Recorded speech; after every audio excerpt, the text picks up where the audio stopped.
Hi guys, welcome to Cinema Thinking Telugu. Is the review of Mission Impossible Dead Reckoning Part 2. Movie గురించి ఒక ముక్కలో చెప్పాలంటే బాగుంది భయ్య. It's a good one. Main గా మనకు మూవీ అంతా మన ఫస్ట్ 1 అవర్ మూవీ అంతా కొంచెం బోరింగ్ అయితే వెళ్తుంది. ఇంకా అక్కడ నుంచి హీరో ఎప్పుడైతే వాటర్ లోకి ఎంటర్ అవుతాడో అక్కడ నుంచి మూవీ అయితే అదిరిపోతుంది. పార్ట్ 2 కి వాళ్ళు చాలా బాగా రాసుకున్నారనే చెప్పాలి. స్టోరీ గానీ, యాక్షన్ సీక్వెన్స్ గానీ, క్లైమాక్స్ పార్ట్ గానీ ఎండ్ చేయడం కూడా బాగానే ఎండ్ చేశారు. కొంచెం ఓపెన్ ఎండింగ్ తో నెక్స్ట్ పార్ట్ వస్తుందా లేదా అన్నట్టుగా. ఇప్పుడుకొచ్చిన మిషన్ ఇంపాసిబుల్ మూవీస్ అన్నిటిలో కన్నా ఈ మూవీ తోప అంటే నేనైతే కాదని చెప్తాను. ఎందుకంటే ప్రీవియస్ మూవీస్ ఒక యాక్షన్ సీక్వెన్స్ గానీ, ఒక స్టంట్ సీక్వెన్స్ గానీ జరిగినప్పుడు మన గుండెకాయ బయటకు వచ్చేసినట్టు ఫీలింగ్ అయితే వచ్చేది. ఆ రేంజ్ లో ఉండేది. కానీ రీసెంట్ గా లాస్ట్ 3 మూవీస్ మరి అంత కాపోయినా కొంచెం పర్లేదు, బాగానే ఉన్నాయి. మెయిన్లీ ఈ మూవీలో మనం car chasing, bike chasing scenes గానీ, హ్యాండ్ టు హ్యాండ్ కాంబాట్ గానీ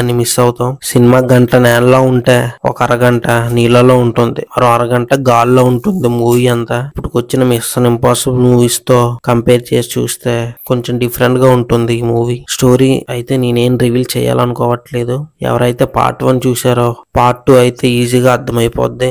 ఏఐ ప్రపంచాన్ని తను కంట్రోల్ చేయాలనుకుంటుంది. దాన్ని ఈథన్ హంట్ ఎలా ఆపాడు అన్నదే మూవీ. ఈథన్ హంట్ కి ఎంతో క్లోజ్ గా ఉండే ఒక ఫ్రెండ్ అయితే చనిపోతాడు. అది నేనైతే చెప్పను, మూవీ చూసి తెలుసుకోండి. సో ఇకపై మూవీస్ రావచ్చు, రాకపోవచ్చు. నేనైతే రావాలని కోరుకుంటున్నాను.